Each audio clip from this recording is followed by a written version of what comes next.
నమస్తే అండి, నేను మీ నిఖిల్ని. మీ అందరికీ ఒక విషయం చెప్పాలి. మనం ఏదైనా వస్తువు కొనేటప్పుడు దాని ఎక్స్పైరీ డేట్ చెక్ చేసుకుని మరీ కొంటాం. కానీ అయితే సోషల్ మీడియాలో న్యూస్ షేర్ చేసేటప్పుడు అది నిజమా కాదా అని ఎందుకు చెక్ చేసుకో? ఎందుకంటే ఏమవుతుంది అని చిన్న క్యాజువల్ యాటిట్యూడ్, కానీ మీరు చాలా సరదాగా షేర్ చేసే ఆ ఫేక్ న్యూస్ కొన్ని జీవితాలని స్పాయిల్ చేస్తుంది, నాశనం చేస్తుంది. అందుకే మీరు ఒక న్యూస్ షేర్ చేసుకునే ముందు అది నిజమా కాదా అని ఒక్కసారి చెక్ చేసుకోండి. సోషల్ మీడియాని 10 మందికి ఉపయోగపడేలా వాడతాం, ఇబ్బంది పెట్టేలా కాదు. నమస్తే అండి, నేను మీ నిఖిల్ని. మీ అందరికీ ఒక విషయం చెప్పాలి.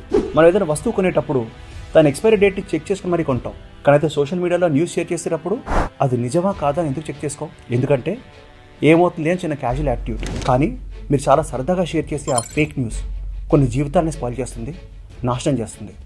అందుకే మీరు ఒక న్యూస్ షేర్ చేసుకునే ముందు అది నిజమా కాదా అని ఒక్కసారి చెక్ చేసుకోండి. సోషల్ మీడియాని 10 మందికి ఉపయోగపడేలా వాడతాం, ఇబ్బంది పెట్టేలా కాదు.